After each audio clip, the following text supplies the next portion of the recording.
Halo sahabatku, apa kabar kalian hari ini? Semoga selalu dalam lindungan Tuhan ya. Pernahkah kalian merasa sudah berkorban segalanya untuk rumah tangga, banting tulang bekerja, mengurus rumah, tapi di mata mertua, kalian tetaplah menantu yang kurang ajar, pemalas, dan tidak berharga? Sakit sekali rasanya, bukan? Di channel Cerita Momo kali ini, kita akan masuk ke dalam kisah hidup Lestari. Seorang istri yang kesabarannya dibalas dengan tamparan keras di pagi buta. Namun, jangan salah sangka. Lestari tidak membalas dengan makian. Ia membalas dengan cara yang jauh lebih mahal dan bermartabat, yang membuat penyesalan mertuanya datang terlambat. Tapi sebelum kita masuk ke ceritanya, yuk kita ramaikan dulu kolom komentar. Silakan tulis nama, asal kota, dan ketik kata hadir. Aku ingin menyapa sahabat-sahabat setia Cerita Momo dari Sabang sampai Merauke.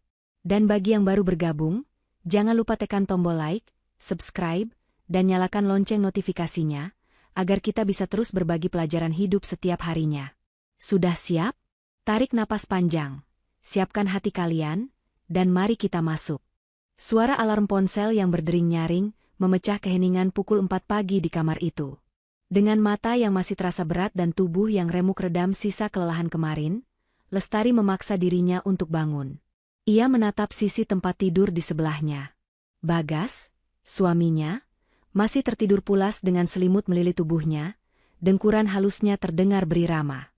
Lestari menghela napas panjang, sebuah rutinitas harian yang bagaikan perlombaan lari tanpa garis finish baru saja dimulai. Lestari beranjak ke dapur. Langkah kakinya diseret pelan agar tidak menimbulkan suara gaduh. Sebagai seorang manajer operasional di sebuah perusahaan logistik yang cukup besar, tanggung jawab Lestari di kantor sangatlah berat. Namun, begitu ia menginjakan kaki di rumah ini, jabatannya seolah tak ada artinya. Di mata Ibu Ratih, ibu mertuanya, Lestari hanyalah seorang wanita yang menumpang hidup dan harus melayani layaknya asisten rumah tangga. Tangannya dengan cekatan memotong bawang, menyalakan kompor, dan menjerang air panas. Aroma nasi goreng mulai tercium memenuhi dapur. Belum sempat Lestari mencicipi masakannya, suara langkah kaki yang diseret terdengar mendekat. Itu Ibu Ratih. Wanita parubaya itu muncul dengan wajah masam, matanya menyapu sekeliling dapur seolah mencari kesalahan sekecil apapun yang bisa ia temukan. Jam segini baru masak nasi goreng, suara Ibu Ratih terdengar ketus, tanpa basa-basi. Kamu ini niat mengurus suami dan mertua tidak sih? Kemarin sore ibu minta dibuatkan sup ayam, kenapa pagi ini malah nasi goreng lagi? Kamu mau ibu darah tinggi makan gorengan terus? Lestari menunduk, mencoba menahan gejolak di dadanya. Maaf, Bu. Semalam Lestari pulang larut karena meeting, jadi belum sempat belanja ayam segar. Nanti pulang kerja Lestari mampir pasar ya, Bu.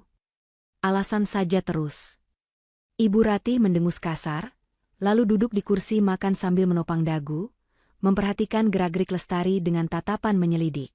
Kerja, kerja, kerja. Kamu itu wanita, kodratnya di dapur. Kalaupun kerja, harusnya kamu bisa bagi waktu. Jangan jadikan kantor alasan buat menelantarkan rumah. Lihat tuh si Mita, anak tetangga sebelah, suaminya terurus, rumahnya kinclong. Tidak seperti kamu, debu di atas lemari TV saja tebalnya minta ampun. Padahal, baru 2 hari lalu Lestari membersihkan seluruh rumah di hari liburnya. Namun, di mata Ibu Ratih, tidak ada pekerjaan Lestari yang benar. Tak lama kemudian, Bagas keluar dari kamar sambil menguap lebar, rambutnya masih berantakan. Ia langsung duduk di meja makan tanpa menyapa istrinya yang sedang sibuk menuangkan teh panas. Kopi aku mana, Dek? Tanya Bagas sambil sibuk mengulir layar ponselnya, memeriksa skor pertandingan bola semalam. Sebentar ya, Mas. Ini lagi diseduh, jawab Lestari sambil meletakkan piring nasi goreng di depan Ibu Ratih dan suaminya. Bagas menyeruput kopinya tanpa menatap Lestari. Tidak ada ucapan, terima kasih. Tidak ada pertanyaan, kamu capek tidak? Atau sekadar senyuman pagi. Semuanya terasa hambar. Seolah keberadaan Lestari di sana hanya berfungsi sebagai mesin penyedia kebutuhan mereka. Mas, hari ini aku mungkin pulang agak telat lagi. Ada audit bulanan di kantor, ucap Lestari pelan sambil menyendokkan nasi ke piringnya sendiri. Ia makan dengan terburu-buru karena jarum jam sudah menunjukkan pukul 6 kurang. Perjalanan ke kantor memakan waktu 1 jam, dan ia tidak boleh terlambat. Bagas hanya mengangguk acuh tak acuh. Ya sudah. Yang penting jatah makan malam ibu sudah siap sebelum kamu pulang. Ibu Ratih menimpali dengan sinis, tuh dengar suami kamu. Jangan mentang-mentang kerja, kamu jadi lupa diri. Asal kamu tahu ya, Lestari, Bagas itu anak kesayangan ibu. Dulu dia hidup enak, dilayani seperti raja. Sejak nikah sama kamu, badannya jadi kurusan. Itu tandanya kamu tidak becus mengurus gizi suami. Lestari tersedak pelan. Kurus? Berat badan Bagas justru naik 5 kilo sejak menikah karena Lestari selalu memastikan gizi suaminya tercukupi, bahkan sering membelikan vitamin mahal dengan uang pribadinya. Namun, membantah ucapan Ibu Ratih hanya akan memicu perang dunia di pagi hari. Lestari memilih diam, menelan nasi goreng itu bersamaan dengan rasa perih di hatinya. Iya, Bu. Lestari akan usahakan lebih baik lagi, jawab Lestari lirih. Selesai makan, Lestari bergegas membereskan piring kotor. Ia mencucinya dengan cepat, menyeka meja, lalu berlari ke kamar mandi untuk bersiap-siap. Saat ia keluar dengan pakaian rapi, raut wajah lelahnya sudah ia tutupi dengan bedak tipis dan lipstik. Ia mengambil tas kerjanya dan menghampiri Ibu Ratih, serta Bagas yang kini sedang asyik menonton televisi. Mas, Bu, Lestari berangkat dulu ya. Assalamualaikum, pamit Lestari sambil mencium tangan suaminya dan tangan mertuanya. Ibu Ratih menarik tangannya dengan cepat seolah jijik. Matanya tetap terpaku ke layar TV. Ya, awas jangan lupa beli titipan obat ibu nanti sore. Jangan alasan lupa lagi. Iya, Bu. Pasti Lestari belikan. Lestari berjalan keluar rumah menuju halte bus. Matahari mulai meninggi, menyinari wajahnya yang menyimpan mendung. Di balik senyum profesional yang ia pasang untuk dunia luar, batin Lestari menjerit. Ia lelah. Bukan lelah karena pekerjaan kantor yang menumpuk, melainkan lelah karena apresiasi yang tak pernah kunjung datang di rumahnya sendiri. Ia merasa seperti lilin yang terus membakar diri demi menerangi orang lain, namun orang-orang itu justru mengeluh karena cahayanya kurang terang. Di dalam bus yang sesak, Lestari menatap keluar jendela. Bayangan wajah sinis Ibu Ratih dan sikap acuh tak acuh Bagas terus berputar di kepalanya. Sampai kapan ia bisa bertahan dalam situasi ini? Apakah sebuah pernikahan memang harus mengorbankan harga diri sampai sedemikian rupa? Pertanyaan itu menggantung di benaknya, menemani perjalanannya membelah kemacetan kota, menuju tempat di mana setidaknya kemampuannya masih dihargai orang lain. Siang itu di kantor, di sela-sela tumpukan dokumen yang harus diperiksa, Lestari menyempatkan diri membuka aplikasi perbankan di ponselnya. Tanggal gajian baru saja lewat 2 hari, namun saldo di rekeningnya sudah berkurang drastis. Jemarinya dengan lincah namun hati terasa berat, mulai melakukan serangkaian transaksi rutin. Pembayaran listrik rumah, tagihan air, iuran keamanan lingkungan, hingga transfer untuk cicilan motor Bagas yang bulan ini kembali menunggak. Belum lagi daftar belanjaan titipan Ibu Ratih yang panjangnya bukan main. Mulai dari vitamin impor yang harganya selangit, bahan-bahan kue untuk acara arisan ibu-ibu kompleks minggu depan, sampai permintaan gamis model terbaru yang dilihat Ibu Ratih di iklan televisi. Lestari menghela napas panjang. Gajinya sebagai manajer memang cukup besar, jauh di atas gaji Bagas yang bekerja sebagai staf administrasi biasa. Namun, ironisnya, Lestari hampir tidak pernah menikmati hasil keringatnya sendiri. Hampir 70% penghasilannya habis untuk menutupi kebutuhan rumah tangga dan gaya hidup mertuanya yang tinggi. Selama ini, Bagas memang memberikan seluruh gajinya pada Lestari. Namun, jumlah itu hanya cukup untuk uang bensin Bagas sendiri dan makan siang suaminya itu selama sebulan. Sisanya, nol besar. Lestari lah yang menjadi tulang punggung sebenarnya di rumah itu. Namun, fakta ini tertutup rapat, terkubur di bawah gengsi Bagas dan ketidaktahuan, atau mungkin ketidakpedulian, Ibu Ratih. Sore harinya, Lestari pulang dengan menenteng 2 kantong plastik besar berisi belanjaan titipan mertuanya. Tubuhnya terasa lengket dan lelah setelah berdesak-desakan di kereta. Saat ia membuka pintu pagar, terdengar gelak tawa dari teras rumah. Ternyata Ibu Ratih sedang berkumpul dengan beberapa tetangga, termasuk Bu RT yang terkenal suka bergosip. Wah, Jeng Rati ini memang beruntung sekali ya. Suara Bu RT terdengar nyaring. Kelihatan makin segar dan awet muda. Pasti perawatannya mahal ya. Lestari memperlambat langkahnya, ragu untuk menyela pembicaraan mereka. Ah, biasa saja kok, Bu RT, jawab Ibu Rati dengan nada bangga yang dibuat-buat. Ini semua berkat Bagas, anak lanang saya itu. Dia kan kerjanya hebat, gajinya besar, jadi dia tidak tega lihat ibunya kucel. Tiap bulan saya dikasih jatah khusus buat perawatan dan beli vitamin. Katanya, Bu, pakai saja uang Bagas, yang penting ibu sehat dan cantik. Duh, punya anak soleh itu memang rezeki ya. Hati Lestari mencelos mendengar bualan itu. Vitamin mahal yang ia beli dengan uang lemburannya, kini diklaim sebagai bukti bakti Bagas. Loh, itu menantunya baru pulang. Salah satu tetangga menunjuk ke arah Lestari yang berdiri mematung di dekat pagar. Ibu Ratih menoleh sekilas, senyum bangganya langsung luntur berganti dengan tatapan meremehkan. Iya, baru sampai dia. Biasalah, wanita karir sibuk. Pulangnya malam terus, tapi ya begitu, uangnya entah lari kemana. Mungkin habis buat beli baju atau bedak dia sendiri. Kalau urusan dapur dan rumah, tetap anak saya Bagas yang tanggung jawab penuh. Darah Lestari berdesir panas naik ke ubun-ubun. Ingin rasanya ia berteriak di depan ibu-ibu itu, mengeluarkan bukti transfer dan struk belanjaan yang ada di tasnya. Ingin ia katakan bahwa gamis yang dipakai Ibu Rati saat ini, kerudung mahalnya, bahkan kue-kue yang sedang mereka nikmati di toples itu, semuanya dibeli dengan uang Lestari. Tapi, lidahnya keluh. Ia melihat sorot mata para tetangga yang menatapnya dengan pandangan kasihan bercampur sinis, seolah ia adalah istri yang tidak tahu diri yang hanya menumpang hidup pada suami yang sukses. Lestari memaksakan senyum tipis, mengangguk sopan pada tetangga, lalu buru-buru masuk ke dalam rumah. Ia meletakkan belanjaan di meja makan dengan kasar. Dadanya sesak. Bukan karena lelah fisik, tapi karena harga dirinya yang terus-menerus diinjak tanpa ia bisa membela diri. Malam harinya, di dalam kamar, Lestari mencoba mengajak Bagas bicara.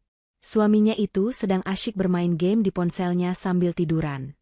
Mas, panggil Lestari pelan namun tegas. Hom. Bagas menyahut tanpa mengalihkan pandangan dari layar. Tadi sore aku dengar ibu ngobrol sama tetangga. Ibu bilang semua kebutuhan rumah, vitamin ibu, sampai perawatan ibu itu pakai uang mas. Kenapa mas tidak pernah jujur sama ibu? Bagas menghentikan permainannya sejenak, lalu menghela napas panjang seolah pertanyaan Lestari adalah gangguan yang menyebalkan. Ya ampun, Dek, masalah begitu saja diperbesar. Biarkan sajalah ibu ngomong apa. Namanya juga orang tua, mau banggain anaknya. Apa salahnya sih bikin orang tua senang? Salahnya adalah ibu jadi merendahkan aku. Mas, suara Lestari meninggi 1 oktav. Ibu pikir aku ini istri boros yang cuma numpang hidup. Padahal mas tahu sendiri, gaji mas cuma cukup buat pegangan mas sehari-hari. Listrik, air, belanja bulanan, obat ibu, itu semua uang aku, mas. Uang aku. Bagas bangun dan duduk di tepi ranjang, menatap Lestari dengan wajah kesal. Kamu kok jadi hitung-hitungan begini sih sama suami dan mertua sendiri? Katanya ikhlas bantu keluarga. Kalau kamu beberkan semuanya ke ibu, nanti ibu kepikiran, malah jadi sakit. Gengsi ibu itu tinggi, Dek. Kalau dia tahu anaknya gajinya lebih kecil dari istrinya, ibu bakal malu. Kamu mau ibu malu di depan tetangga? Jadi demi menjaga gengsi ibu dan mas, aku yang harus jadi korban? Aku yang harus rela dianggap istri tidak berguna? Air mata mulai menggenang di pelupuk mata Lestari. Sudahlah, jangan drama. Potong Bagas ketus, lalu kembali merebahkan diri dan menarik selimut. Aku capek kerja seharian. Jangan ajak ribut malam-malam. Ikhlas itu kuncinya masuk surga. Dek, jangan diungkit-ungkit terus. Lestari terdiam. Kata, ikhlas, yang keluar dari mulut Bagas terdengar seperti senjata untuk membungkamnya. Ia menatap punggung suaminya yang memunggunginya. Di kamar yang dingin itu, Lestari sadar bahwa ia sedang berjuang sendirian. Pengorbanannya dianggap kewajiban. Sementara diamnya dimanfaatkan untuk memoles ego suami dan mertuanya. Malam itu, Lestari tidur dengan perasaan kosong, sebuah lubang besar mulai menganga di hatinya, menggerus rasa cinta yang dulu pernah ada. Hari Minggu yang seharusnya menjadi waktu istirahat bagi Lestari, nyatanya tak ubahnya seperti hari kerja lainnya. Sejak pagi buta, ia sudah berkutat dengan cucian yang menumpuk dan lantai yang harus dipel. Ibu Ratih sedang duduk santai di teras sambil menyisir rambutnya, menunggu kedatangan adiknya, Tante Murni, yang berencana berkunjung hari ini. Bagi Lestari, kedatangan Tante Murni adalah mimpi buruk tersendiri. Wanita itu memiliki lidah yang setajam silet dan hobi memanas-manasi keadaan, sifat yang tak jauh beda dengan kakaknya. Sekitar pukul 10 pagi, sebuah mobil berhenti di depan pagar. Tante Murni turun dengan gaya heboh, membawa bingkisan buah tangan. Ibu Ratih menyambutnya dengan pelukan hangat. Wajahnya sumringah, kontras sekali dengan wajah masam yang ia tunjukkan pada Lestari setiap hari. Ya ampun, Mbak Ratih. Makin segar saja kulihat. Pasti hidupnya enak ya, tinggal ongkang-ongkang kaki dilayani menantu, seru Tante Murni dengan suara cemprengnya yang khas saat masuk ke ruang tamu. Lestari yang baru selesai mengepel, buru-buru mencuci tangan dan menyajikan minuman sirup dingin serta kue bolu yang ia beli kemarin. Ia meletakkan nampan di meja dengan hati-hati. Silakan diminum, Tante, Bu, ucap Lestari sopan, lalu hendak beranjak pergi ke belakang untuk melanjutkan menyetrika. Lestari, duduk dulu sini sebentar. Tante mau lihat kamu, cegah Tante Murni sambil menepuk sofa di sebelahnya. Lestari menurut, duduk dengan canggung di ujung sofa. Firasatnya tidak enak. Tante Murni menatap perut Lestari, lalu menggeleng-gelengkan kepala dengan ekspresi prihatin yang dibuat-buat. Masih kosong juga, Tari? Sudah 3 tahun nikah kok belum ada tanda-tanda? Sayang lo, Bagas itu ganteng, bibit unggul. Kalau lama begini, nanti orang mikir yang mandul itu kamu, ujar Tante Murni tanpa tedeng aling-aling. Lestari tersenyum getir, mencoba tetap sopan. Belum dikasih rezeki sama Allah, Tante. Doakan saja. Makanya, jangan terlalu sibuk kerja. Sambar Ibu Ratih tiba-tiba, matanya melotot tajam ke arah Lestari. Wanita itu kalau kebanyakan mikir pekerjaan, rahimnya jadi kering. Ibu sudah bilang berkali-kali, berhenti saja kerja. Fokus urus suami. Tapi dasar keras kepala, merasa pintar sendiri, nasihat orang tua tidak pernah didengar. Bukan begitu, Bu, Lestari mencoba membela diri dengan suara lembut. Zaman sekarang kebutuhan hidup mahal. Kalau Lestari berhenti kerja, kasihan Mas Bagas kalau harus menanggung semuanya sendiri. Cicilan rumah, listrik, kebutuhan sehari-hari kan tidak sedikit. Halah, alasan, potong Ibu Ratih cepat. Kamu itu memang tidak mau kalah sama suami. Kamu pikir Bagas tidak mampu? Anakku itu mampu menghidupi 2 istri sekaligus kalau dia mau. Kamu saja yang gaya hidupnya ketinggian. Tante Murni mengangguk setuju, lalu mencondongkan tubuhnya ke arah Ibu Ratih, seolah berbisik tapi suaranya sengaja dikeraskan. Mbak, ingat tidak si Sinta? Mantan pacar Bagas waktu kuliah dulu? Kemarin aku ketemu dia di mal. Masya Allah, cantik banget sekarang. Mbak, sudah punya anak 2, gemuk-gemuk, lucu-lucu.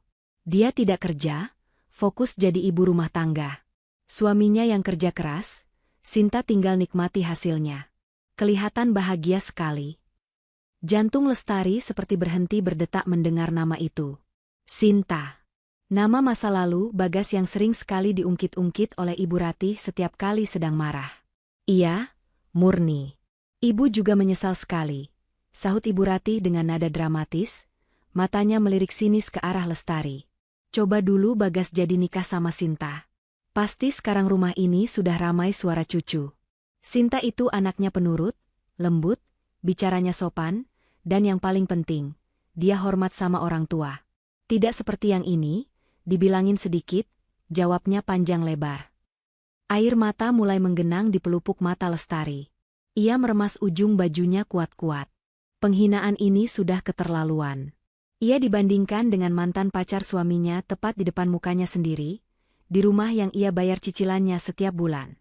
Bagas yang sedari tadi hanya dia mendengarkan sambil memakan kue bolu, tidak menunjukkan tanda-tanda akan membelanya. Lestari menoleh ke arah suaminya, tatapannya memohon pertolongan. Mas kok diam saja? Bagas justru menghela napas kasar, terlihat terganggu karena namanya disebut. Sudahlah, Dek.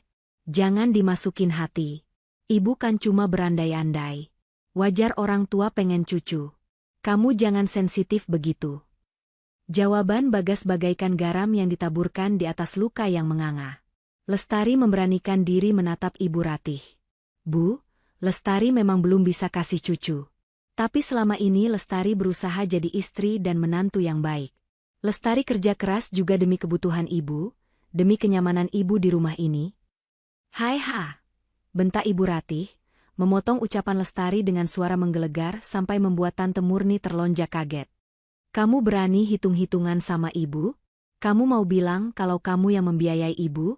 Dasar menantu durhaka. Baru punya gaji sedikit saja sombongnya selangit. Bagas, lihat istrimu ini. Berani dia merendahkan ibumu di depan Tante Murni. Bagas langsung berdiri, wajahnya memerah karena malu ditegur ibunya di depan tantenya. Ia menunjuk wajah Lestari. Lestari, jaga mulut kamu. Minta maaf sama ibu sekarang. Tidak pantas kamu bicara soal uang di depan orang tua. Lestari ternganga. Ia yang diserang, ia yang dibandingkan, tapi ia pula yang harus meminta maaf. Tenggorokannya tercekat, sakit sekali rasanya menahan tangis yang ingin pecah. Di ruangan itu, ia merasa sangat kecil dan sendirian. 3 orang di hadapannya, suaminya, mertuanya, dan tantenya, seolah menjadi satu kubu yang siap menghakiminya tanpa ampun. Dengan bibir bergetar, Lestari menundukkan kepala. Bukan karena ia merasa salah, tapi karena ia tahu perdebatan ini tidak akan pernah ia menangkan. Maaf, Bu. Lestari tidak bermaksud begitu. Masuk sana. Bikin sakit mata saja lihat muka kamu. Usir Ibu Ratih sambil mengibaskan tangannya. Lestari bangkit dan berjalan cepat menuju dapur. Begitu sampai di balik tembok pembatas, air matanya tumpah. Ia mendengar suara tawa Tante Murni dan Ibu Ratih yang kembali pecah, seolah-olah hati Lestari yang baru saja mereka remukan hanyalah lelucon murahan. Sayup-sayup ia mendengar suara Tante Murni berkata, "Sabar ya, Mbak. Memang susah kalau dapat menantu yang tidak tahu diuntung. Coba kalau Sinta." Lestari menutup telinganya rapat-rapat, membiarkan suara keran air di wastafel menyala deras untuk menyamarkan isak tangisnya yang pilu. Di hari Minggu itu, satu lagi retakan besar muncul di dinding kesabarannya. Suasana di rumah itu terasa semakin dingin setelah kunjungan Tante Murni beberapa hari yang lalu. Lestari menjalankan rutinitasnya seperti robot. Bangun, memasak, bekerja, pulang, membereskan rumah, lalu tidur. Tidak ada lagi usaha untuk memulai percakapan hangat di meja makan. Ia hanya berbicara seperlunya, menanggapi perintah Ibu Ratih dengan anggukan singkat atau jawaban, "Iya, Bu," yang datar. Malam itu, hujan turun cukup deras, seolah mewakili gemuruh yang ada di dada Lestari. Jam dinding menunjukkan pukul 10 malam. Ibu Ratih sudah masuk ke kamarnya, meninggalkan keheningan yang mencekam di ruang tengah. Lestari masuk ke kamar tidur, mendapati Bagas sedang bersandar di kepala ranjang, tertawa kecil melihat video lucu di ponselnya. Cahaya biru dari layar ponsel menerangi wajahnya yang tampak tanpa beban, kontras sekali dengan wajah Lestari yang kusut dan lelah. Lestari duduk di tepi ranjang, menatap punggung suaminya lama. Ia tahu ini saatnya. Ia tidak bisa terus memendam rasa sakit ini sendirian, atau ia akan meledak dan hancur. Ia butuh suaminya. Ia butuh teman hidupnya. "Mas," panggil Lestari pelan. Suaranya sedikit serak. Bagas tidak menoleh. "Hom? Bisa taruh sebentar ponselnya? Ada yang mau aku bicarakan." "Penting?" pinta Lestari, kali ini dengan nada yang lebih tegas. Bagas berdecak pelan, jelas merasa terganggu. Ia mematikan layar ponselnya dan meletakkannya di meja nakas dengan agak kasar. "Ada apa lagi sih, Dek? Ini sudah malam. Mas capek, mau tidur. Kalau mau bahas uang belanja kurang, besok pagi saja." Lestari menggeleng pelan. "Bukan soal uang. Ini soal kita, Mas. Soal aku, kamu, dan Ibu." Bagas memutar bola matanya malas, lalu melipat tangan di dada.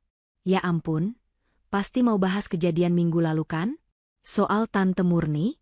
Dek, Kamu itu pendendam banget ya. Masalah sepele begitu saja disimpan terus. Sepele buat Mas, tapi luka buat aku. Potong Lestari cepat, matanya mulai berkaca-kaca. Ia menatap lekat mata suaminya, mencari sisa-sisa empati di sana. Mas, aku ini istrimu. Istri sah kamu. Tapi kenapa setiap kali ibu atau keluarga Mas merendahkan aku, membandingkan aku sama mantan pacar Mas, bahkan menghina aku mandul, Mas diam saja? Mas malah ikut menyalahkan aku. Ya karena kamu terlalu sensitif. Sergah Bagas dengan nada tinggi. Ibu itu orang tua, Dek. Umurnya sudah sepuh. Wajar kalau bicaranya kadang asal, kadang pedas. Namanya juga orang tua pengen cucu, pengen yang terbaik buat anaknya. Kamu sebagai yang lebih muda harusnya ngalah, ngertiin karakter orang tua. Jangan dikit-dikit dimasukkan ke hati terus ngajak ribut suami. Lestari tertegun. Jawaban itu lagi. Selalu, ibu sudah tua, dan kamu harus mengerti. Terus siapa yang mengerti aku, Mas? Tanya Lestari dengan suara bergetar. Siapa yang membela harga diriku kalau bukan suamiku sendiri? Aku capek, Mas. Aku capek banting tulang biaya rumah ini, biayai gaya hidup ibu, tapi balasannya cuma hinaan. Aku merasa sendirian di pernikahan ini. Kamu ada, tapi rasanya kamu tidak pernah hadir buat aku. Bagas mengusap wajahnya kasar, terlihat semakin frustrasi. Tuh kan, mulai lagi ungkit-ungkit uang.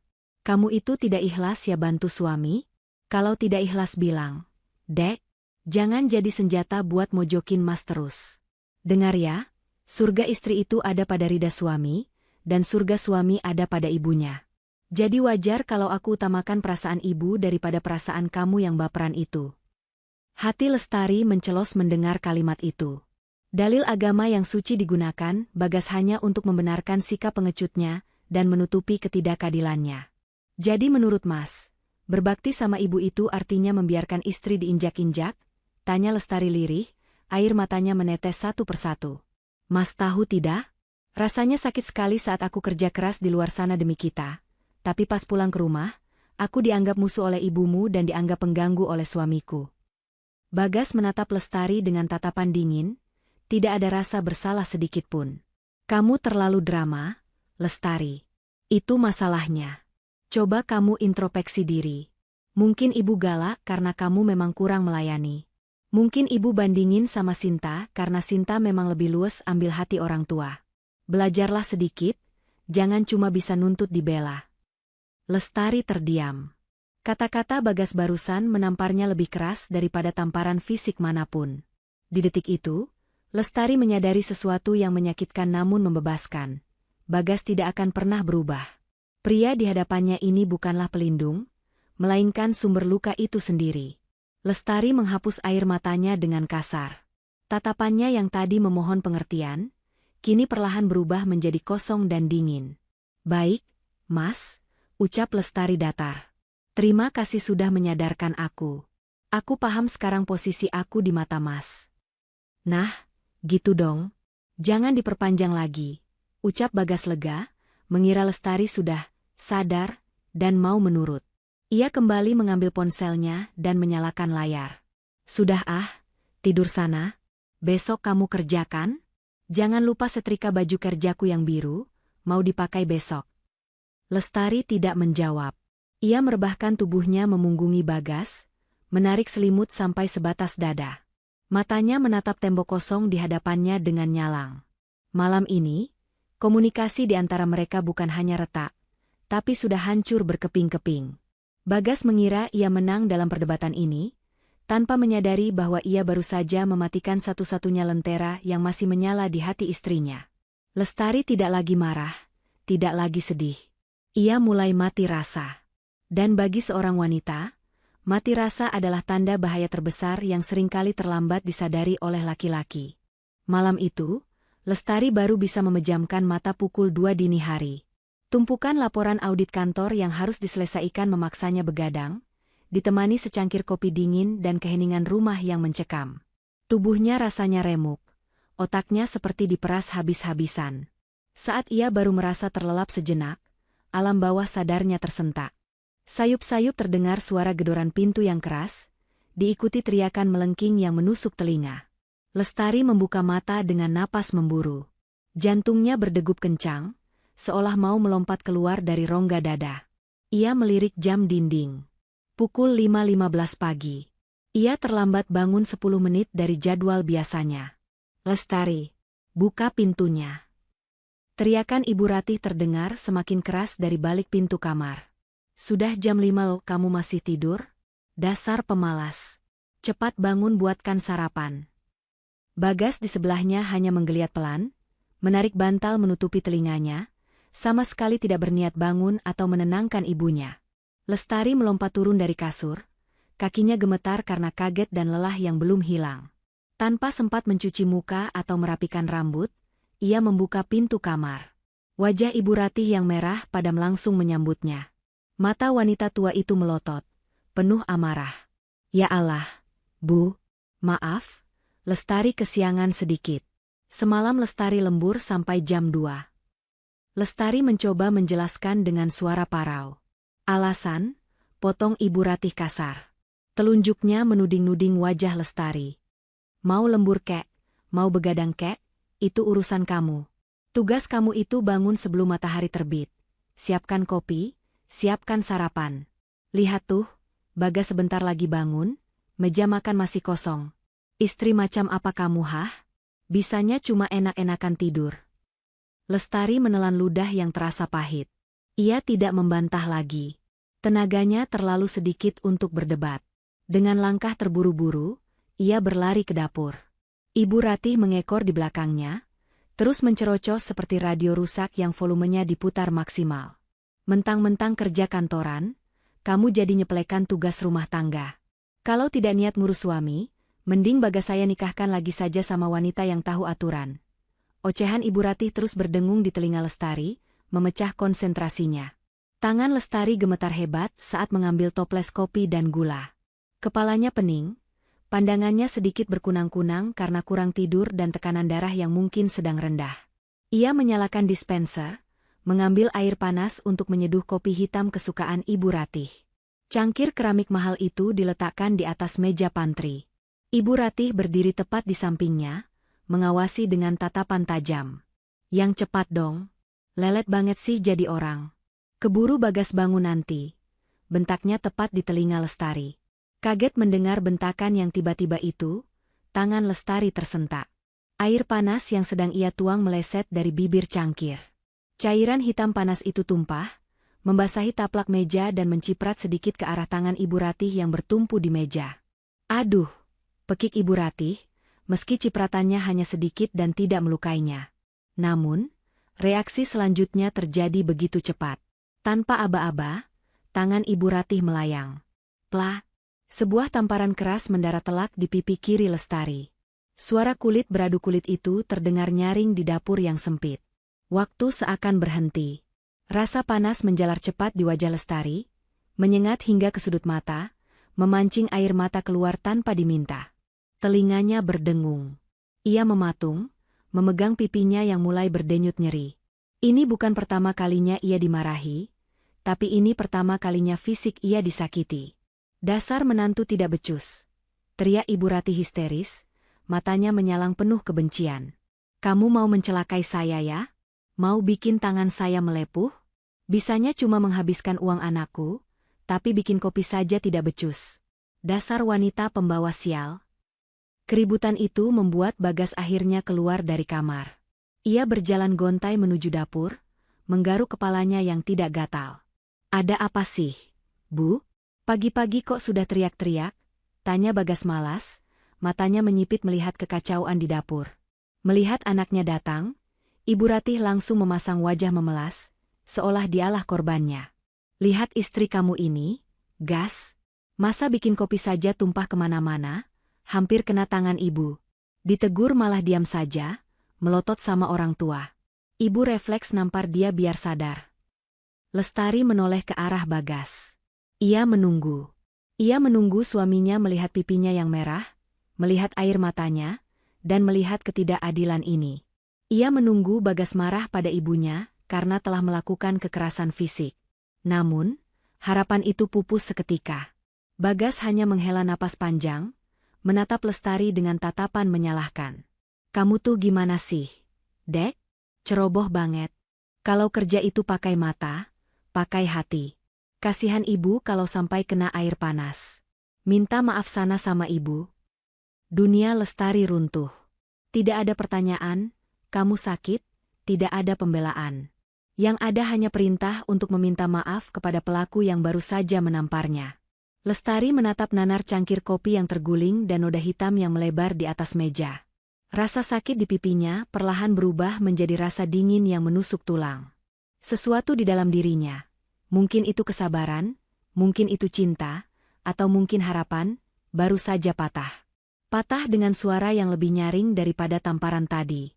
Ia mengangkat wajahnya, menatap Ibu Ratih yang masih berkacak pinggang dengan wajah puas, dan Bagas yang berdiri acuh tak acuh menanti permintaan maafnya. Pagi itu, di dapur yang berantakan, Lestari sadar bahwa ia telah sampai di garis batas. Garis di mana ia tidak bisa lagi mundur atau menoleransi. Tamparan itu bukan sekadar melukai fisik, tapi membangunkan harga dirinya yang selama ini tertidur pulas dalam selimut kesabaran palsu. Biasanya, setelah dimarahi atau dipojokkan seperti ini, Lestari akan menunduk dalam-dalam. Bahunya akan berguncang menahan isak tangis, dan bibirnya akan mengucap kata maaf berulang kali, memohon ampun atas kesalahan yang bahkan tidak ia perbuat. Itu adalah skenario yang selalu terjadi selama 3 tahun terakhir. Skenario yang membuat Ibu Ratih merasa menang, dan Bagas merasa hidupnya tenang tanpa konflik. Namun pagi ini, skenario itu tidak berjalan. Keheningan melanda dapur. Bukan keheningan yang damai, melainkan keheningan yang berat dan mencekam, seolah udara di ruangan itu tiba-tiba tersedot habis. Lestari tidak menangis. Ia tidak menunduk. Ia perlahan menurunkan tangannya dari pipi yang kini tercetak jelas bekas kemerahan 5 jari mertuanya. Ia menarik napas panjang, lalu menghembuskannya perlahan. Matanya yang biasanya hangat dan penuh keraguan, kini berubah menjadi telaga beku. Dingin. Kosong. Tanpa emosi. Ia menatap Ibu Ratih lurus tepat di manik matanya, sebuah tatapan yang belum pernah ia tunjukkan seumur hidupnya pada wanita tua itu. Ibu Ratih yang tadinya merasa di atas angin, tiba-tiba merasa risih ditatap sedemikian rupa. Ia mundur selangkah, namun egonya menolak untuk terlihat takut. Kenapa kamu melotot begitu? Masih tidak mau minta maaf? Dasar menantu durhaka.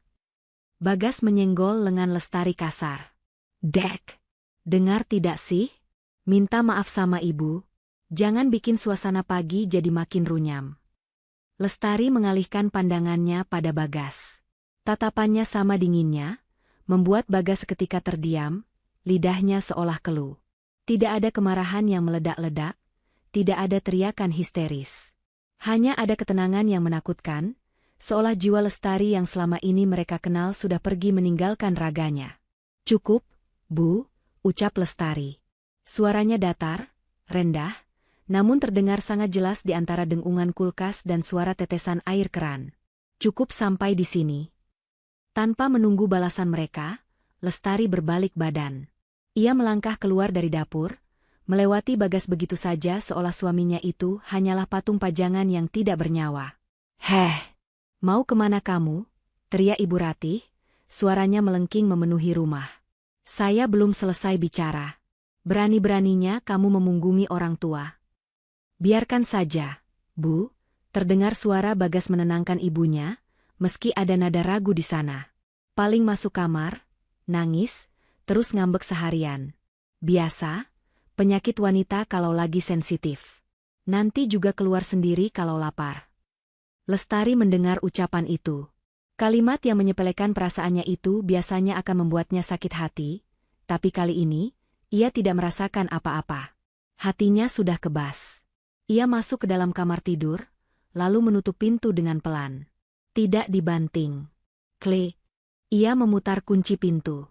Suara kunci yang berputar itu terdengar seperti lonceng kebebasan di telinganya. Di dalam kamar yang menjadi saksi bisu pernikahan mereka, Lestari tidak menjatuhkan diri ke kasur untuk menangis. Tidak ada air mata yang tersisa untuk ditumpahkan demi orang-orang yang tidak menghargainya. Dengan gerakan tenang dan terukur, ia berjalan menuju lemari pakaian. Ia menurunkan sebuah koper berukuran sedang dari atas lemari. Debu tipis menempel di sana, menandakan koper itu sudah lama tidak tersentuh. Lestari membuka koper itu di atas ranjang. Ia mulai memasukkan pakaian-pakaiannya.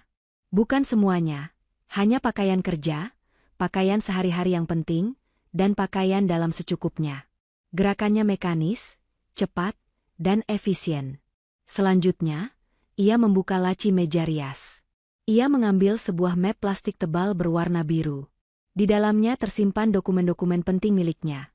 Ijazah, akta kelahiran, buku tabungan atas namanya sendiri, dan surat-surat berharga lainnya. Ia memastikan tidak ada satupun dokumen pribadinya yang tertinggal di rumah ini. Lestari lalu beralih ke kotak perhiasan kecil di sudut meja. Ia mengambil kalung dan gelang emas yang ia beli dengan uang bonus tahunannya tahun lalu. Ia sempat melirik cincin kawin yang masih melingkar di jari manisnya. Emas putih dengan permata kecil itu terasa berat, seolah membawa beban ribuan ton kekecewaan. Ia mengusap cincin itu pelan, tatapannya menerawang. Dari luar kamar, terdengar gedoran pintu. Dek!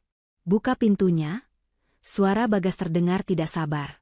Ngapain sih dikunci segala? Aku mau ambil baju kerja.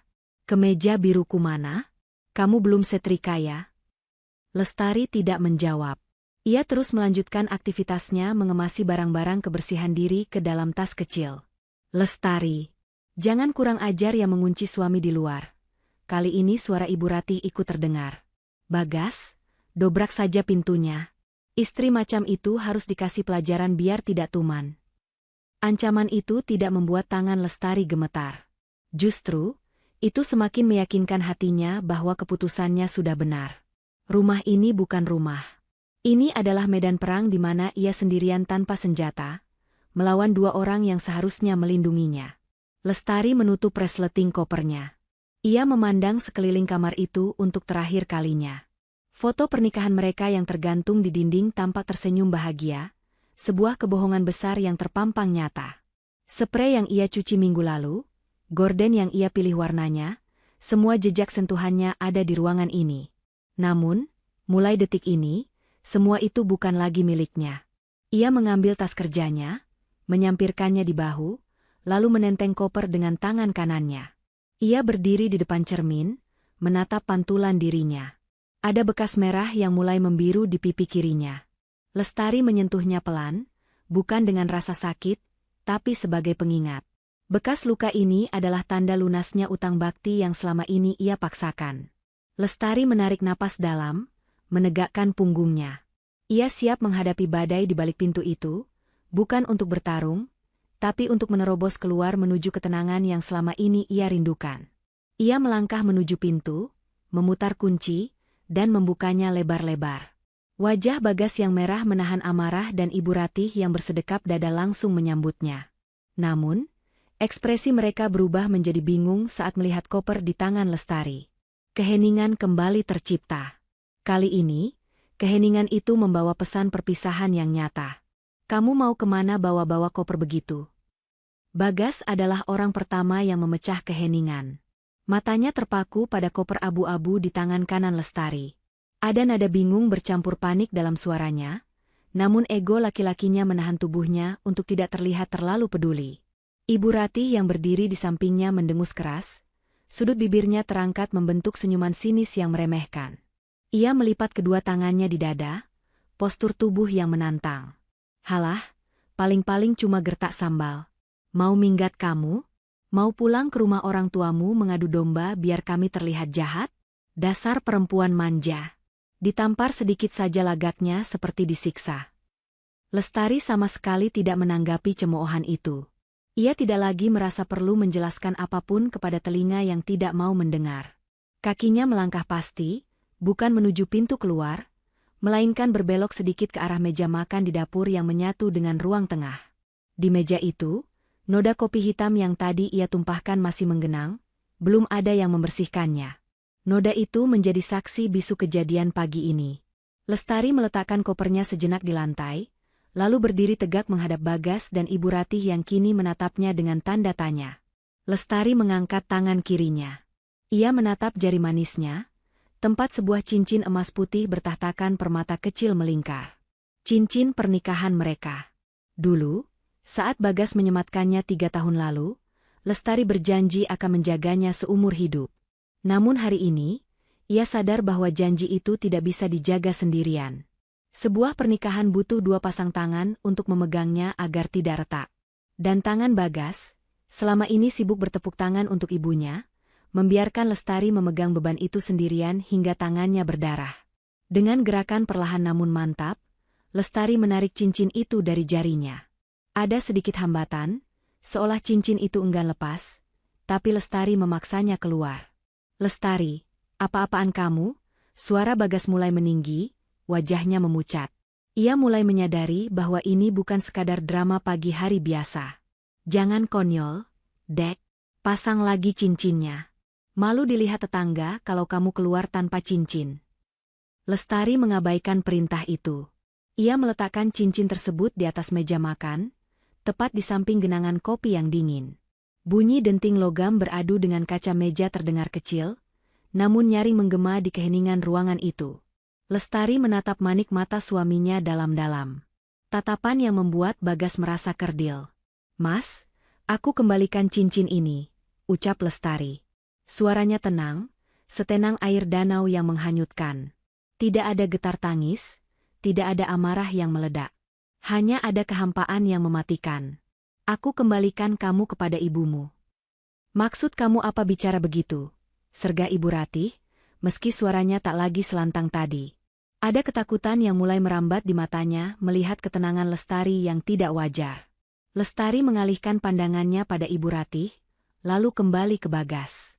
"Selama ini aku berusaha menjadi istri yang baik, menantu yang berbakti. Aku bekerja keras, aku mengurus rumah, aku menekan egoku sampai titik terendah. Tapi pagi ini, tamparan ibu menyadarkan aku."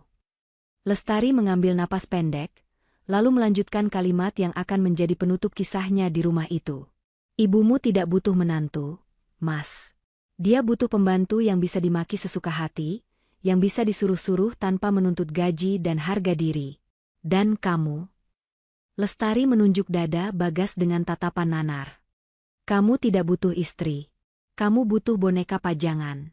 Boneka yang bisa diam, tersenyum, dan mencari uang untuk menutupi kekuranganmu, tanpa pernah boleh mengeluh sakit."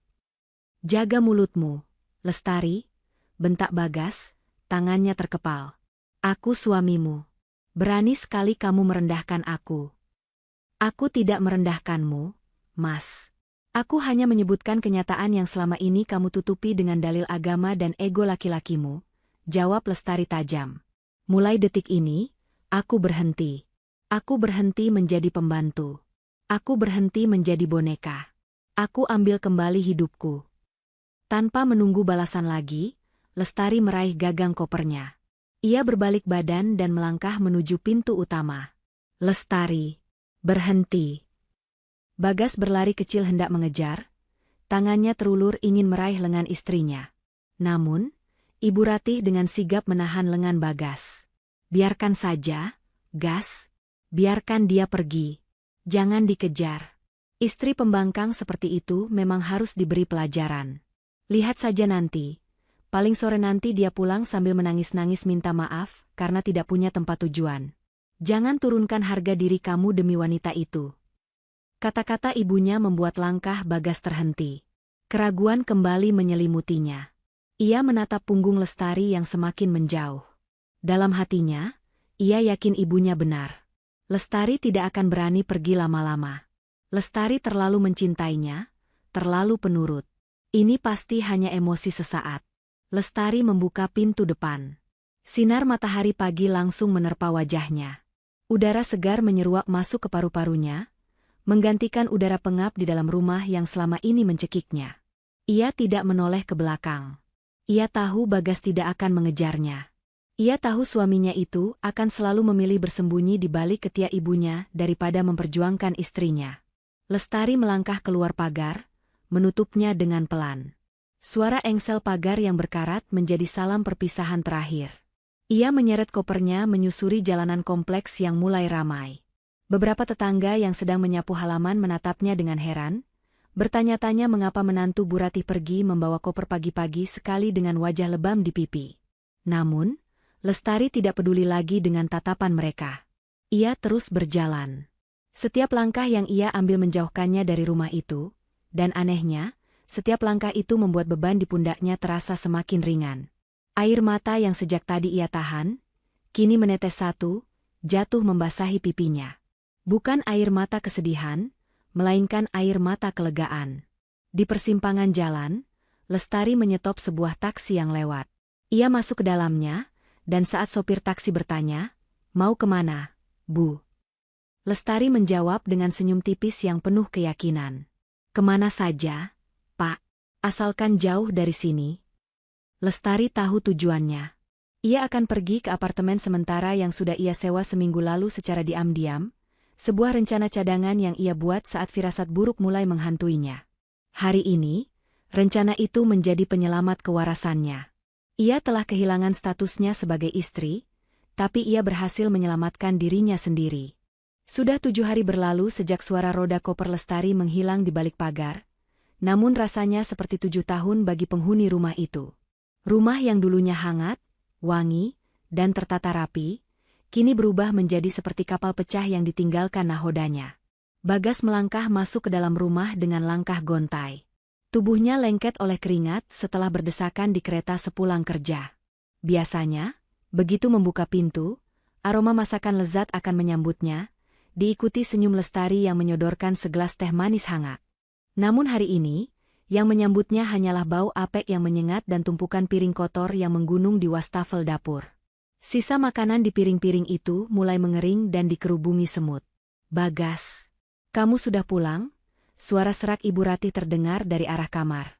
Bagas menghela napas panjang, melepaskan sepatunya sembarangan di dekat rak yang sudah penuh debu. "Iya, Bu. Bagas baru sampai." Ibu Ratih keluar dari kamar dengan berjalan tertatih. Penampilannya jauh berbeda dari minggu lalu. Rambutnya acak-acakan, daster yang dipakainya terlihat kusam, dan wajahnya pucat. Tidak ada lagi bedak tebal atau lipstik merah yang biasa menghiasi wajahnya. "Mana makan malam Ibu?" tanya Ibu Ratih langsung, tanpa bertanya kabar anaknya. "Ibu sudah kelaparan dari jam 5 sore tadi. Perut Ibu perih, mak Ibu kambuh gara-gara telat makan terus." Bagas mengangkat kantong plastik hitam yang dibawanya. "Ini, Bu." Bagas belikan nasi padang di depan kompleks. Wajah Ibu Ratih langsung masam.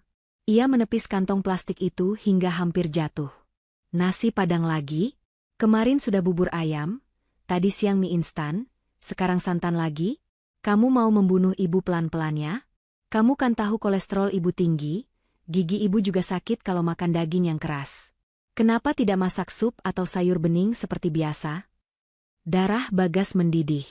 Rasa lelah seharian bekerja bercampur dengan frustrasi mengurus rumah sendirian, membuat emosinya memuncak. "Ya Allah, Bu, Bagas ini kerja seharian. Pulang malam, capek. Mana sempat Bagas ke pasar beli sayur terus masak? Kalau Ibu tidak mau makan ini, ya sudah, tidak usah makan." Ibu Ratih terlonjak kaget dibentak anak kesayangannya.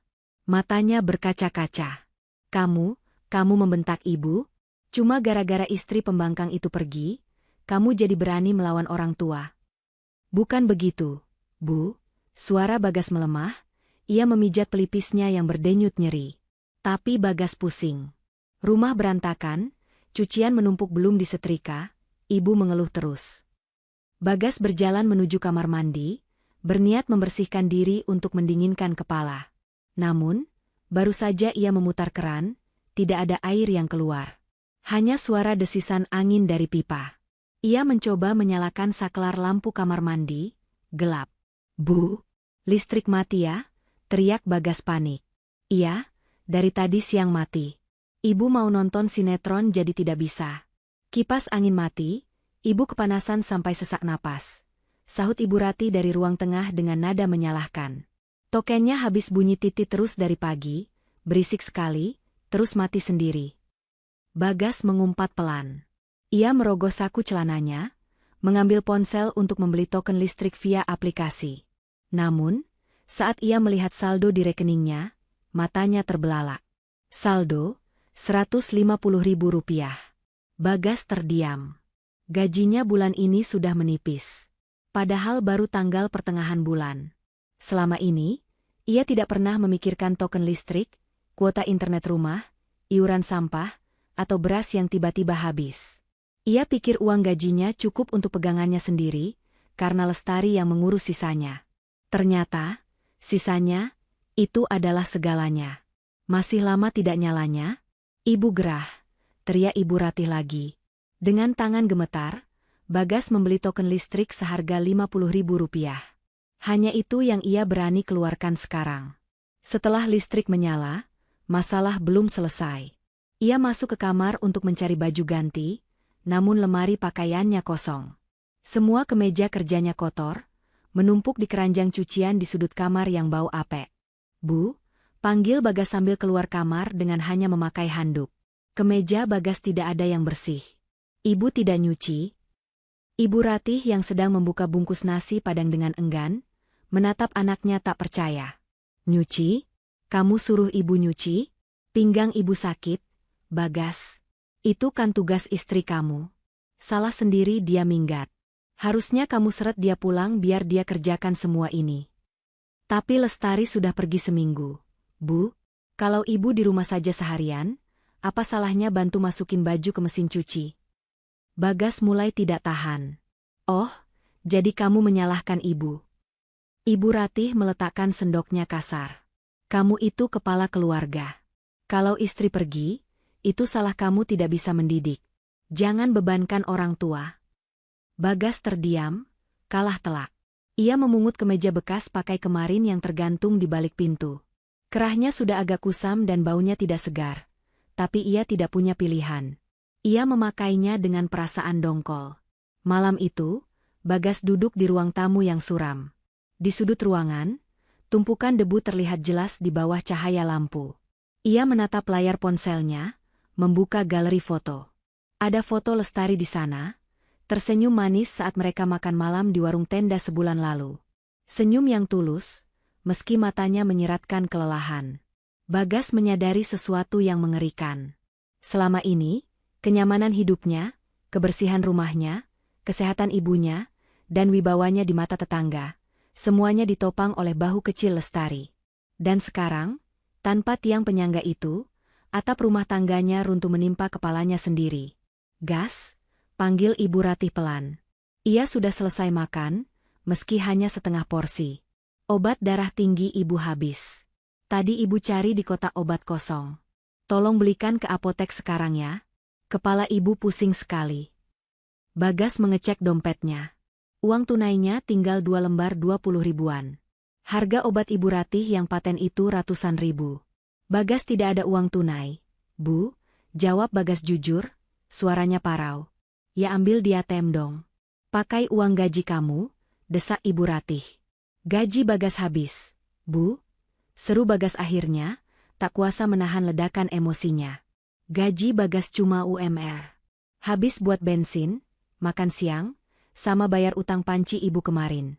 Selama ini yang beli obat mahal ibu, yang bayar listrik, yang beli daging sapi, itu uang Lestari. Uang istri yang ibu bilang cuma numpang hidup itu. Ibu Ratih ternganga. Wajahnya pucat pasi, mulutnya terbuka namun tidak ada suara yang keluar. Fakta itu menghantamnya lebih keras daripada bentakan Bagas. Selama ini ia mengira anaknya yang sukses. Anaknya yang membiayai kemewahan kecil di masa tuanya.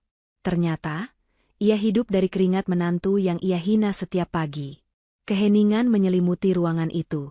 Bukan keheningan karena damai, tapi keheningan karena rasa malu dan kenyataan pahit yang mulai merayap naik ke permukaan.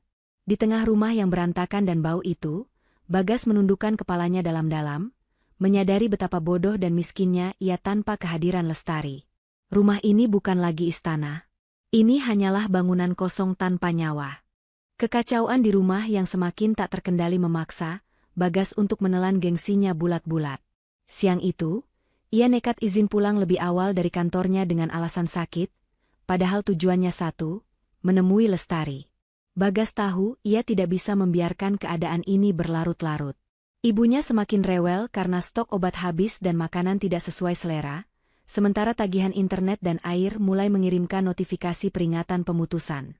Bagas memacu motornya membelah kemacetan ibu kota menuju gedung perkantoran di kawasan Segitiga Emas, tempat Lestari bekerja.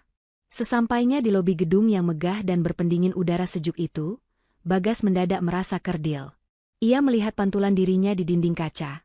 Kemeja kerjanya kusut karena ia setrika asal-asalan pagi tadi, wajahnya berminyak dan kusam, serta kantung mata hitam menggantung jelas di wajahnya. Ia tampak menyedihkan. Berbeda 180 derajat dengan pemandangan yang ia saksikan 10 menit kemudian. Dari arah lift, Lestari keluar bersama beberapa rekannya. Langkahnya tegap, wajahnya bersinar cerah dengan riasan minimalis namun elegan. Ia mengenakan blazer warna krem yang membalut tubuhnya dengan pas, tampak profesional dan berwibawa. Lestari sedang tertawa renyah menanggapi lelucon Winda, teman sekantornya. Tawa yang sudah lama sekali tidak Bagas dengar di rumah mereka. Ada rasa nyeri yang menjalar di dada Bagas. Istrinya terlihat bahagia. Tanpa dirinya. Lestari. Panggil Bagas setengah berteriak. Suaranya menggema di lobi yang tenang, membuat beberapa orang menoleh, termasuk satpam yang berjaga. Lestari menghentikan langkahnya. Senyum di wajahnya perlahan memudar saat melihat sosok suaminya berdiri di sana dengan napas terengah-engah. Winda, yang berdiri di samping Lestari dan tahu semua masalah rumah tangga sahabatnya, langsung memasang badan dengan tatapan waspada. Lestari memberi isyarat tangan pada Winda agar tenang. Tidak apa-apa, Win. Tunggu sebentar ya. Lestari berjalan mendekati Bagas, namun menjaga jarak aman sekitar 2 meter. Ia tidak mengulurkan tangan untuk menyalami suaminya seperti biasa. Ada apa, Mas? Kenapa kesini? Tanya Lestari. Suaranya datar, tanpa emosi. Bagas menelan ludah, mencoba merangkai kata-kata manis yang sudah ia siapkan di jalan tadi. Dek, pulang yuk.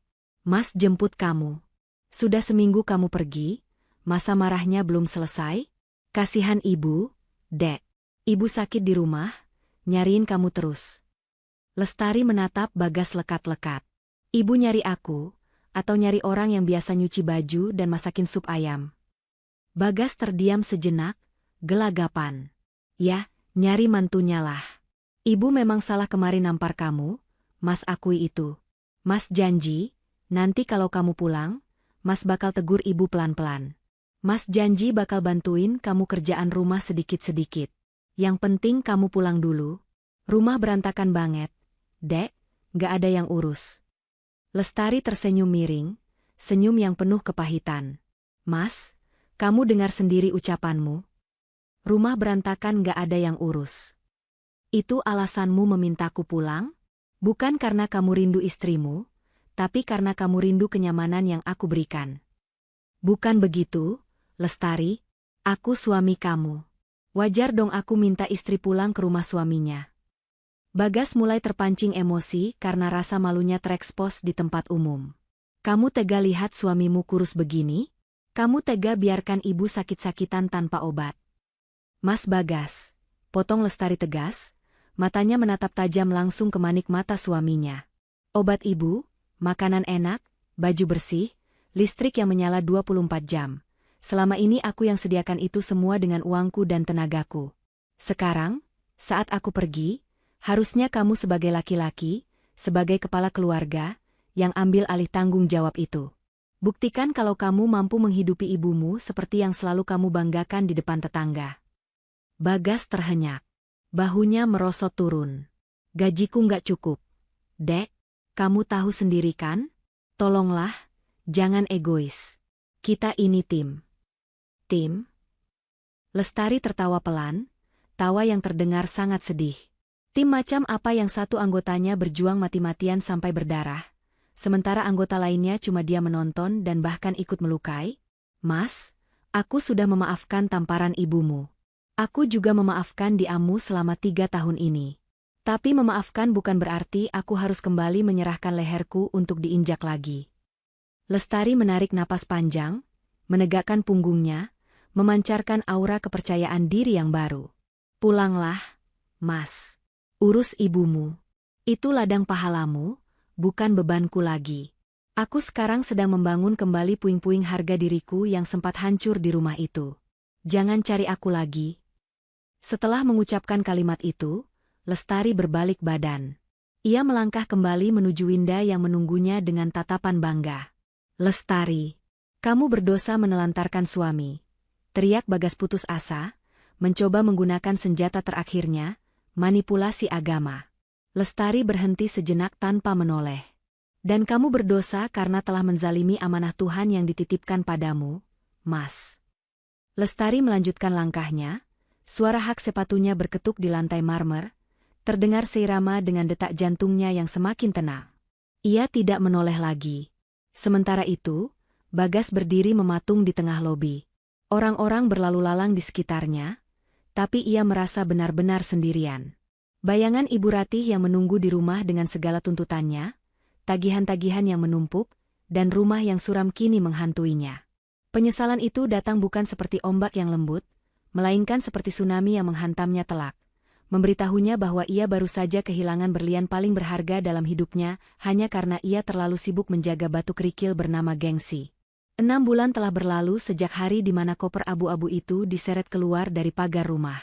Waktu, seperti biasa, menjadi hakim yang paling adil bagi setiap keputusan manusia. Bagi Lestari, 6 bulan ini adalah masa penyembuhan luka sekaligus pembuktian diri. Bagi Bagas dan Ibu Ratih, ini adalah masa hukuman yang berjalan lambat dan menyiksa. Malam itu, di sebuah restoran yang terletak di lantai 20 gedung pencakar langit Jakarta, Lestari duduk menghadap jendela kaca besar. Pemandangan lampu kota yang berkelap-kelip di bawah sana tampak seperti hamparan berlian. Lestari mengenakan gaun sederhana berwarna marun yang memancarkan aura anggun. Wajahnya segar, pipinya sedikit berisi, tanda bahwa hatinya kini jauh lebih tenang. Tidak ada lagi lingkaran hitam di bawah matanya, tidak ada lagi gurat kecemasan takut dimarahi karena terlambat pulang. Cheers untuk manajer area baru kita, seru Windariang sambil mengangkat gelas jus jeruknya. Lestari tersenyum lebar, mendentingkan gelasnya pelan. Terima kasih, Win. Kalau kamu tidak mendukungku waktu itu, mungkin aku masih terkurung di rumah itu, menangisi nasib. Kamu hebat, Tar. Kamu berani mengambil langkah yang banyak wanita takut melakukannya. Puji Winda tulus. Ngomong-ngomong, sidang putusan ceraimu sudah keluarkan minggu lalu. Lestari mengangguk mantap. Sudah. Resmi ketuk palu.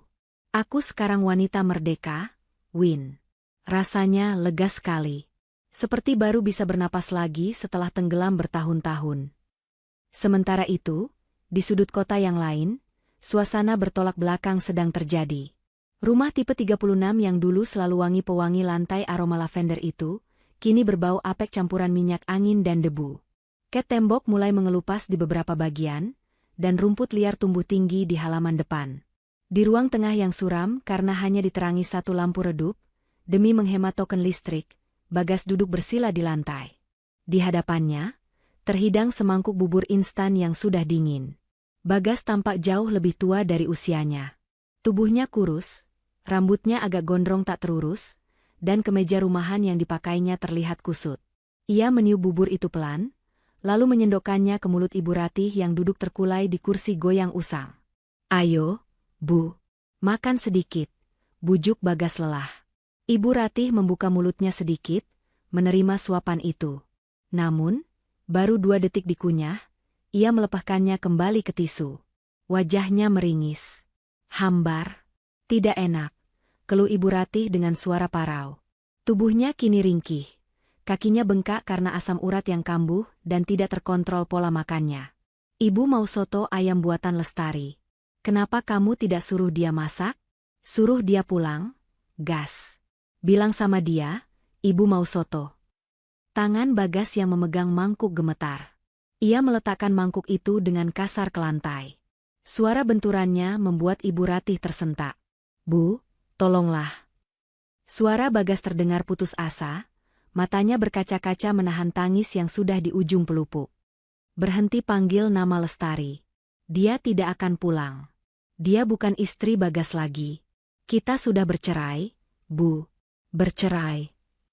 Ibu Ratih terdiam, matanya menerawang kosong.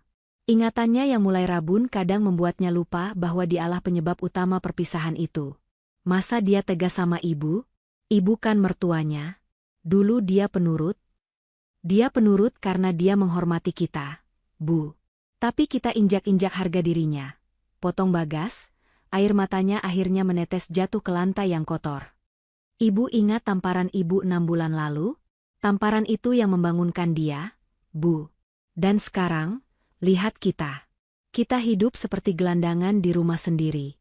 Gaji Bagas habis buat bayar utang ibu, buat beli obat ibu. Bagas capek, Bu. Bagas capek. Bagas menelungkupkan wajahnya ke lutut, menangis tersedu-sedu. Suara tangis penyesalan seorang laki-laki yang terlambat menyadari bahwa ia telah membuang permata demi membela egonya yang rapuh. Ibu Ratih hanya bisa memandang anaknya dengan tatapan nanar, mulutnya terkunci rapat. Rasa bersalah kini menghantuinya, menjadi teman tidur yang mencekam setiap malam. Ia sadar, kesombongannya telah menghancurkan masa depan anaknya sendiri. Kembali ke restoran mewah itu, Lestari menatap pantulan wajahnya di kaca jendela. Ia melihat sosok wanita yang utuh. Ia teringat masa lalunya bukan dengan dendam, melainkan sebagai pelajaran berharga. Ia tidak membenci Bagas ataupun Ibu Ratih. Ia hanya kasihan. Namun, rasa kasihan itu tidak cukup kuat untuk memintanya kembali. Lestari mengambil tas tangannya, berdiri tegak, dan berjalan keluar restoran bersama Winda. Langkah kakinya ringan dan pasti. Di luar sana, angin malam menyambutnya dengan lembut. Ia menghirup udara malam dalam-dalam, merasakan sensasi kebebasan yang mengalir di setiap pembuluh darahnya. Ia pernah patah, pernah hancur, dan pernah dianggap tidak berharga. Namun malam ini, Lestari membuktikan bahwa harga diri seorang wanita tidak ditentukan oleh status pernikahannya, melainkan oleh keberaniannya untuk berkata, cukup, pada hal-hal yang menyakitinya. Ia telah menemukan kembali mahkotanya yang sempat jatuh, membersihkannya dari debu penghinaan, dan mengenakannya kembali dengan bangga. Lestari tersenyum, siap menyambut babak baru dalam hidupnya. Babak di mana ia adalah tokoh utama yang dicintai dan dihargai, terutama oleh dirinya sendiri. Pesan moral. Jangan pernah menguji kesabaran seseorang yang tulus mencintai dan mengurusmu, karena saat mereka lelah dan memutuskan untuk pergi, mereka tidak akan pernah menoleh ke belakang lagi. Harga diri adalah aset termahal yang dimiliki seorang wanita. Pertahankanlah, meski harus berjalan sendirian, karena kesendirian yang bermartabat jauh lebih baik daripada kebersamaan yang saling menyakiti.